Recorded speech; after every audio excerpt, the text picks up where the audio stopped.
Welcome, ladies and gentlemen. It's now 2013, and we're going to take a look at 2012, see what cameras really revolutionized photography and videography, and see what they brought to the table.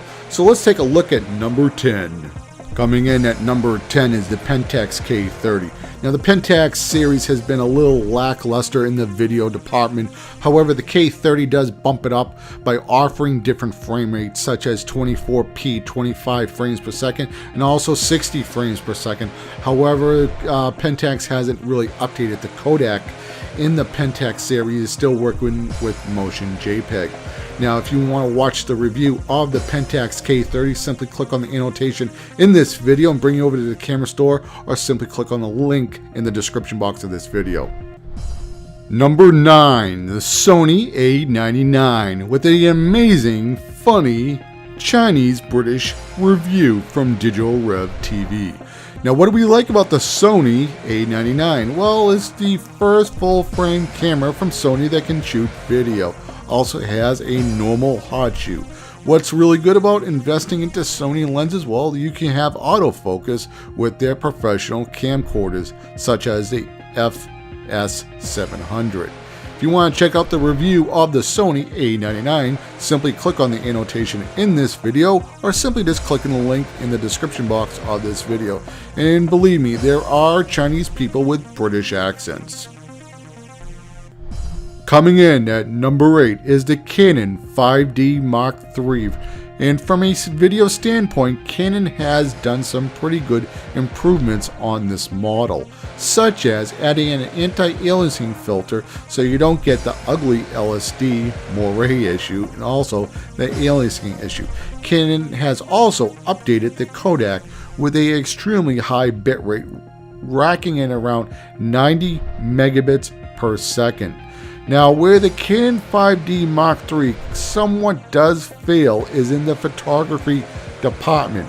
However, the 5D Mark III is still a beautiful camera for still photography.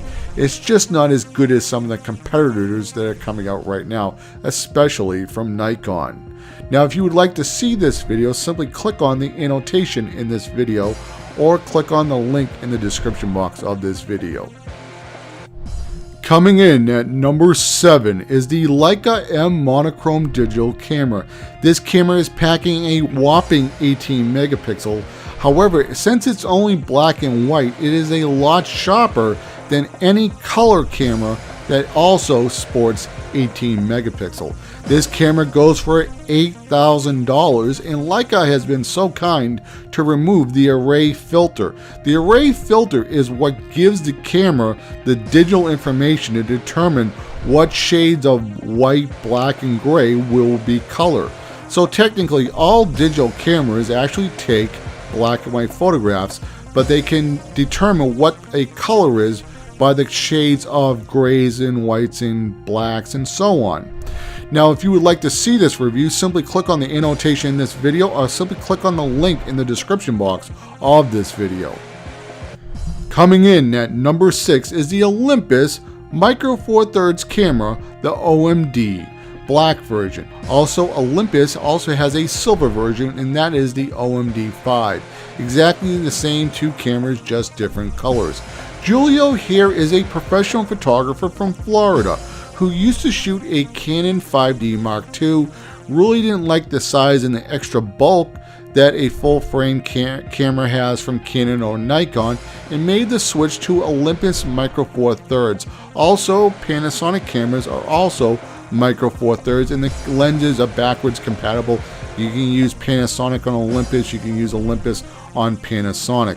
So if you're interested in learning more about Micro Four Thirds cameras, check out Julio by simply clicking on the annotation in this video, or clicking on the link in the description box of this video. Coming in at number 5 is the Sony Nexus 7. The video that you are watching right now is shot by Mike Cobal. Mike is a professional fashion photographer in New York City. Mike owns pretty much every single DSLR mirrorless camera, but he still always reaches for his Sony Nexus 7. And one of the reasons why he's always using his Sony Nexus 7, Mike Cobal has stated that the dynamic range of the Sony Nexus 7 is absolutely amazing at low ISOs. It's a very small camera packing in a very powerful 24 megapixels. Now, if you would like to watch this video with full audio, simply click on the annotation around this video and I'll bring you over to Mike's page. Also, I'll be leaving a link to this video and also Mike's website. Mike has a lot of great information on photography, so if you're a photography buff, check out Mike's YouTube channel and also his website. Coming in at number 4 is the Fuji Xe1 with a review from our good friends up in Canada, the Camera Store, starring Chris Nichols and Dave Pohl. These two guys go head to head with the Fuji Xe1 and the Sony Nexus 6. And you will see that the Fuji Xe1 blows away the Sony Nexus 6 in every category except for autofocus. Now, Fuji has been in business for years. They know color pretty much just as good as anybody else. And I will have to admit, Fuji color film, in my opinion, is much better than Kodak color film. I have seen side-by-sides of professional film from Kodak and Fuji, and every time Fuji wins. The dynamic range in Fuji sensors are absolutely mind-blowing. A lot of professional photographers say they cannot even duplicate JPEGs with working with RAW files in Lightroom. After making their JPEGs, they don't look as good as the JPEGs out of the Fuji cameras. Coming in at number 3 is the Nikon D600 with a really great review from our friends from Digital Rev, the Chinese guy with the British accent.